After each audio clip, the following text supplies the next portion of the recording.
আসসালামু আলাইকুম রহমতুল্লাহ। সবাইকে চলে আসলাম আজকে আমার ঝুটিওয়ালা সুন্দরীর কিউট কিউট গোলুমুলো বাচ্চাগুলোর তৃতীয় দিনের আপডেট নিয়ে।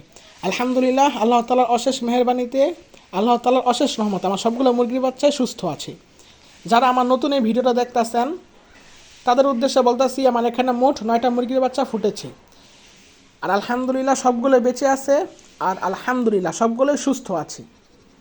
কোনোটা অসুস্থ হয়ে জন্মও নেই নাই, আর কোনোটা এখন পর্যন্ত অসুস্থও হয় নাই। তো যারা যারা একেবারে সুস্থভাবে মুরগির বাচ্চা পালন করতে চান, আর এটাও চান যে আমার একটা মুরগির বাচ্চা যেন মারা না যায়, তারা দয়া করে আমার চ্যানেলটাকে সাবস্ক্রাইব করে পাশে থাকবেন।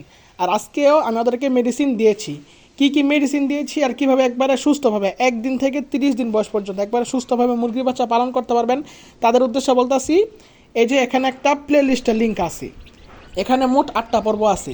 এখানে 1 দিন থেকে 30 দিন বয়স পর্যন্ত কি মেডিসিন দিবেন, কোন দিন কি মেডিসিন দিবেন, কোন দিন সাদা পানি দিবেন, একবারে ডিটেলসে একবারে বিস্তারিতভাবে ওখানে আমি কথা বলেছি। কোন মেডিসিনের কী কাজ, কোনটা কতদিন দিবেন, ইত্যাদি ইত্যাদি আরও যত বিষয় আছে সব বিষয় নিয়ে আমি ওখানে আলোচনা করেছি। তো ওটাই দেখে নেন, ভালো হবে। কারণ প্রত্যেকবার যদি মুরগির বাচ্চা ফুটাই আর প্রত্যেকবার যদি একই কথা বলি তো একটা বিরক্তিকর একটা বিষয় হয়ে যায়। তো ওইখানে আমি বিস্তারিতভাবে কথা বলেছি, ওইটাই দেখে নেবেন। আর যদি কিছু না বুঝেন তাহলে কমেন্ট করবেন।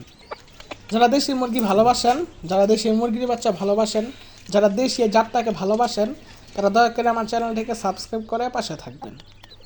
আমার এখানে 3টা গলাশিলা বাচ্চা, 2টা ঝুটিওয়ালা বাচ্চা, আর বাকিগুলো সব নর্মাল বাচ্চা, মানে সব মিলাই ঝিলাই আছে। আর যেগুলো নর্মাল বাচ্চা ওগুলো খুবই কিউট।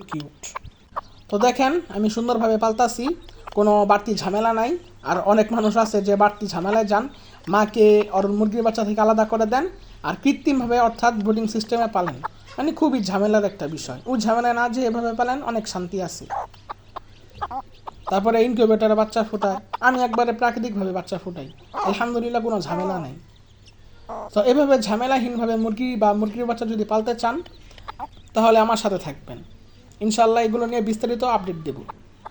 তো যেহেতু এখন রমাদান মাস চলতেছে, তো সবাই বেশি বেশি নেক আমল করবেন, ইস্তেগফার পাঠ করবেন, দরুদ শরীফ পাঠ করবেন, আর সবাই কোরআন এবং সুন্নাহ অনুযায়ী জীবনযাপন পরিচালনা করবেন। তো আজকে আর দেখানোর মতো কিছু নাই, আর বলার মতো কিছু নাই। আলহামদুলিল্লাহ সবগুলোই সুস্থ আছে। তো আজকের মতো এখানে ভিডিওটা শেষ করছি। আসসালামু আলাইকুম।